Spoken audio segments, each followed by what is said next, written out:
வணக்கம். என் குருநாதர் எழுத்து சித்தர் பாலகுமார் சார் அவர்களை மனதார வணங்கிவிட்டு உங்களுடன் பேசத் தொடங்குகிறேன். நடமாடும் தெய்வமாக கடந்த நூற்றாண்டுகளில் இருந்து நம்மை இன்றைக்கும் வழிநடத்தி கொண்டிருப்பவர்கள் அப்படின்னு பல மகான்களை நாம சொல்ல முடியும். அதுல ஷீரடி சாய்பாபாவுக்கு ஒரு தனி இடம் இது. ஷீரடி சாய்பாபாவை வச்சுக்கிட்டு இங்க அரசியல் பண்றாங்க, அப்படி இப்படின்லாம் சொல்றாங்க. மதம் தாண்டிய ஒரு விஷயத்தை கொண்டு வராங்கன்னு சொல்றாங்க. மதங்களுக்கு அப்பாற்பட்டவர்கள் தான் மகான்கள். இதுல எந்த மதத்தையும் யாரையும் வச்சுக்கிட்டு அரசியல்லாம் விளையாடவே முடியாது, அதுவும் தமிழகத்துல. திரும்ப திரும்ப அதை நான் ஒவ்வொரு வீடியோவிலையும் நான் வலியுறுத்திக்கிட்டே இருக்கேன். அப்படின்னு சொன்னாக்க நாம அப்படி ஒண்ணு மண்ணா பழகிட்டு இருக்கிறோம் அப்படிங்கிறதான் இங்க யதார்த்தம். இதுல கடவுள்லயே பேதம் பார்க்கறது அப்படிங்கிறது வேற, அது தவறான கண்டிக்கத்தக்க விஷயம். ஷீரடி சாய்பாபா அப்படிங்கிறவர் ஒரு மிகப்பெரிய ஞானி.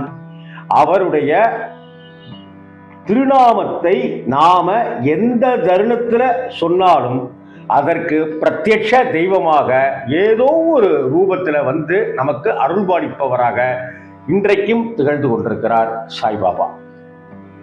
4 நாளைக்கு முன்னாடி கடந்த ஒரு சின்ன ஒரு விஷயமாக நானும் என்னுடைய மனைவியும் ஊருக்கு போயிட்டோம். ஊர்னா பக்கத்தில் ஒரு 25-50 கிலோமீட்டர் தள்ளி தான். அந்த சமயத்தில் திண்டிவனம் பக்கத்திலேருந்து ஒருத்தங்க ஃபோன் பண்ணியிருந்தாங்க. நாள் நாங்கள் எப்போ வேணாலும் வரலாமா அப்படிலாம் கேட்டாங்க. சரிங்க வாங்க அப்படின்னு சொல்லியிருந்தோம். இந்த மாதிரி வீடு எந்த இடத்துல இருக்குது அப்படின்லாம் சொல்லி கேட்டாங்க. நான் ரூட்டெல்லாம் சொல்லிட்டேன். கேட்டாக்க கரெக்டாக அதை ரூட்டு படி வந்துட்டாங்க. ஆனால் நாங்கள் இல்லை. அப்புறம் என்னுடைய பசங்க வந்து இது மாதிரி அப்பாவும் அம்மாவும் வெளியில் போயிருக்காங்க அப்படின்னு சொன்ன உடனே, சரி இன்னொரு நாள் நாங்கள் அப்பா அம்மாவை பார்த்துக்குறோம், நாங்கள் பாபாவுக்கு பூலாம் வாங்கிட்டு வந்திருக்கோம், பழங்கள்லாம் வாங்கிட்டு வந்திருக்கோம், அந்த இது நாங்கள் வச்சு சாமி கும்பிட்டு போயிடலாமா அப்படின்னு சொல்லி கேட்டாங்க. அந்த 60 வயது 62 வயது இருக்கும். அந்த கணவனும் மனைவியும் வந்து பாபாவுக்கும் பூவெல்லாம் வச்சு ஸ்வீட்டு அதெல்லாம் வச்சுருந்தாங்க. பழங்கள்லாம் கொண்டு வந்திருந்தாங்க. ஒரு கவரும் வச்சுட்டு விபூதி சந்தனம் அந்த பிரசாதத்தெல்லாம் பசங்க கொடுத்தாங்க. அவங்க வாங்கிட்டு போயிட்டாங்க. திண்டிவனத்துலேருந்து செஞ்சி போகிற வழியில் அந்த கிராமத்தில் இருக்கிறவங்க. அவங்க என்ன காரணம் என்ன பிரார்த்தனைலாம் நாள் என்கிட்ட சொல்லலை. அதுக்கப்புறம் நான் போயிட்டு நானும் கிருத்தியாவும் போயிட்டு வந்து பார்த்தாக்கா அந்த இது மாதிரி வந்துட்டு போனாங்க அப்படின்னு சொல்லிட்டு சொன்னாங்க. ஆமாம் நீங்கள் ஃபோன் பண்ணீங்களா, என்ன சொன்னாங்க ஏது சொன்னாங்க, என்ன பிரார்த்தனை வச்சாங்க அப்படின்னா தெரியல. ஒரு அரை மணி நேரம் பாபாட்ட உட்காந்து பூஜை இது பண்ணாங்க, பிரார்த்தனை பண்ணிட்டாங்க. அதுக்கப்புறம் கிளம்பி போயிட்டாங்க. அப்பாட்ட இந்த கவருக்கு வரலாம் கொடுத்துருங்க அப்படின்னு சொன்னாங்க. அப்படின்னாக்கா அந்த கவரை பிரித்து பார்த்தாக்கா அதில் 5100 ரூபா பணம் வச்சுருந்தாங்க.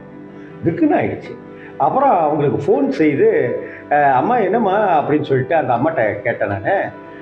இல்லைங்க, இது மாதிரி என்னுடைய பொண்ணுக்கும் என்னுடைய பையனுக்கும் இது மாப்பிள்ளைக்கும் வந்து கல்யாணமாகி 4 வருஷம் ஆயிடுச்சு. இந்த 4 வருஷத்தில் வந்து சண்டை மேலே சண்டையாக போட்டுக்கிட்டு எப்போ பார்த்தாலும் அடித்து உதச்சி அப்படின்னு சொல்லிட்டு இது வந்தேன்னா அடித்த அடியில் வந்து தோடு நசுங்கி காதுலேருந்து ரத்தம் ஊற்றி தையலே போடுற அளவுக்குலாம் வந்துருச்சுங்க. நிம்மதியே இல்லாமல் இருக்குது. அவன் எப்போ ஃபோன் பண்ணாலும் ஐயோ ஏதாவது அடிச்சிருப்பானோ அப்படின்ற ஒரு பயத்தோடு தான் என் பொண்ணோட ஃபோனை நாங்கள் அட்டன் பண்ணிட்டு இருக்கோம். இந்த சமயத்தில் தான் உங்கள் பாபாவுடைய புகைப்படத்தை நாங்கள் பார்த்தோம், பாபாவுடைய வீடியோவையும் பாபாவுக்கு நீங்கள் செய்கிற அபிஷேகங்களையும் பார்த்தோம். அதனால் மனசே சரியில்லைங்க. அதனால் நானே எங்கள் வீட்டுக்காரனும் நேராக இங்கே வந்து பாபாட்ட பழங்கள்லாம் வச்சு பூலாம் வச்சு வேண்டிக்கிட்டோம். முன்னாடியே இதெல்லாம் கரெக்டாக சொல்லியிருந்தீங்கன்னாக்கா நான் இருந்திருப்பேனம்மா அப்படின்னு. இல்லைங்க பரவாயில்ல, இன்னொரு நாள் வந்து நாங்கள் உங்களை வந்து பார்க்குறோம், அதனால் ஒன்றும் இல்லை, அதில் 5100 ரூபா பணம் வச்சுருந்தேங்க அப்படின்னு. ஆமாம்மா, அதுக்கு தான் இப்போ நான் அடித்தேன் அப்படின்னு சொன்னேன்.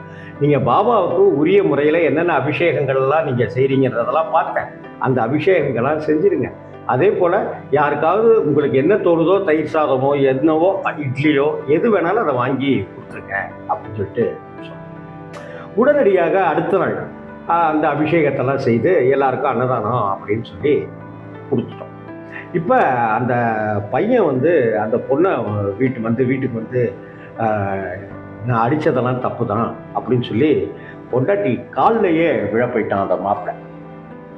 அப்புறம் தடுத்து நிறுத்தி அது மாதிரிலாம் காலெல்லாம் விழ வேணாம் அப்படின்னா, இல்லைங்க என்னமோ ஒரு மிஸ் அண்டர்ஸ்டாண்டிங்கு, ஏதோ ஒரு கோபம், எனக்கு முன்கோபம் ஜாஸ்தியாக இருக்கும். அதனால தான் இது மாதிரி நான் இது மாதிரி அது மாதிரிலாம் செய்ய மாட்டேங்க அப்படி இப்படின்னு சொல்லி கூட்டிகிட்டு போக இருந்ததாகவும், இல்லைங்க இன்னும் ஒரு 10 நாள் கழித்து விட்றோம், நீங்கள் இன்னும் நல்லா ஒரு தடவைக்கு பல தடவை யோசிச்சுக்கங்க, என் பொண்ணு இது மாதிரி அடியும் உதையும் வாங்கிட்டு இருந்துகிட்டே இருக்கிறதுல வந்து அவள் நிம்மதியாக வாழ முடியாது, நாங்களும் நிம்மதியாக வாழலைங்க அப்படின்னு சொன்னாங்க.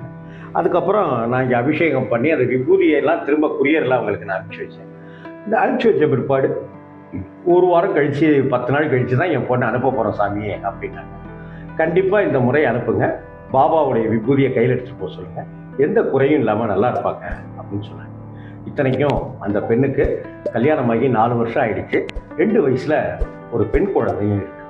அந்த கணவர் இந்த அடி உதையிலிருந்து தப்பித்து அந்த அது மாதிரிலாம் இல்லாத ஒரு நல்ல ஒரு கணவனாக அவர் அமையணும்னு தான் பாபா கிட்ட பிரார்த்தனை வச்சோம். அந்த பெண்ணும் நல்லபடியான ஒரு இல்லறத்தை நடத்தணும் அப்படிங்கிறதுக்காக தான் பாபா கிட்ட பிரார்த்தனை வச்சு அன்னைக்கு அபிஷேகங்கள்லாம் செய்து, பாபா எப்போதுமே நம்முடைய கண்ணீரை பார்த்து கொண்டு சும்மா இருக்க மாட்டார். நம்மளுடைய வேதனை என்ன அப்படின்றத அவர்கிட்ட முறையிட்டோம்னாக்க அவர் ஓடி வந்து ஏதேனும் ஒரு ரூபத்தில் காபந்து செய்வார். அன்னைக்கு அந்த மாப்பிள்ளை வந்து பொண்ணோட காலில் வந்து விழுந்தார் இல்லையா, அதுக்கு அந்த பையனுடைய தாய் மாமா ஒரு காரணமாக இருந்திருக்கார். அவர் தான் அட்வைஸ் பண்ணி தனியாக கூட்டிகிட்டு போய் ஏன்டா அது மாதிரிலாம் பண்ணுற அப்படி இப்படிலாம் சொல்லி, ஆக அந்த தாய் மாமாவுடைய ரூபம் வந்து சாய்பாபாவுடைய சாட்சாத் வேறு ஒரு வடிவம் தான் அப்படின்றது தான் என்னுடைய உள்ளுணர்வு சொல்லிக்கிட்டே இருக்கு. அதனால் பாபாவிடம் உங்களுடைய குறைகளை, உங்களுடைய குடும்ப கவலைகளை, உங்களுடைய மகன் சம்பந்தப்பட்ட விஷயமோ மகள் சம்பந்தப்பட்ட விஷயமோ எதுவாக இருந்தாலும் பாபாவை குளிர குளிர அபிஷேகங்கள் செய்து பாபாவுக்கு பிடித்த அந்த அன்னதானத்தை நாம் செஞ்சிட்டா போதும். இந்த ஐஸ்வர்ய பாபா அவ்வளவு சக்தி வாய்ந்தவர். இந்த ஐஸ்வர்ய பாபா சிரித்த முகத்தோடு, அவரை கொஞ்சம் நல்லா கவனித்து பார்த்தீங்கன்னா தெரியும், சிரிச்ச முகத்தோடு இருப்பார். கவலையே படாத நான் இருக்கேன் அப்படிங்கிற மாதிரி அந்த சிரித்த முகம் வந்து, அந்த புன்னகை தவழுகிற முகம் வந்து நமக்கு அப்படி ஒரு செய்தியை, அருளை சொல்லிக்கொண்டே இருக்கிறது, தந்து கொண்டே இருக்கிறது. எந்த கவலையாக இருந்தாலும் சரி அதை பாபா கிட்ட ஒரு பாட்டை சொல்லிடுங்க, அவர் நம் குடும்பத்தை சீர்படுத்துவார். அந்த தாய்மாமா ரூபத்தில் வந்து மாப்பிள்ளைக்கு அறிவுரைகள் சொல்லி எப்படி கூட்டிட்டு வந்து தம் பொண்டாட்டி காலிலேயே அவன் விழறதுக்கு அந்த மாப்பிள்ளை தயாரா இருந்தானோ, அதுபோல ஒரு மேஜிக், ஒரு அதிசயத்தை, ஒரு அற்புதத்தை இந்த உலகில் அனவரமும் எப்போதுமே பாபா செய்து கொண்டே இருக்கிறார். நாம் தான் அந்த உணர்வை சரியாக புரிந்து கொள்ளாமல், தெரிந்து கொள்ளாமல், தெளிவுபடாமல் வாழ்ந்து கொண்டிருக்கிறோம். பாபாவை சரணடைந்தவர்களுக்கு ஒருபோதும் வாழ்க்கையில் துன்பம் இல்லை என்பதுதான் சத்தியம். ஓம் சாய்ராம், ஓம் சாய்ராம், ஓம் சாய்ராம்.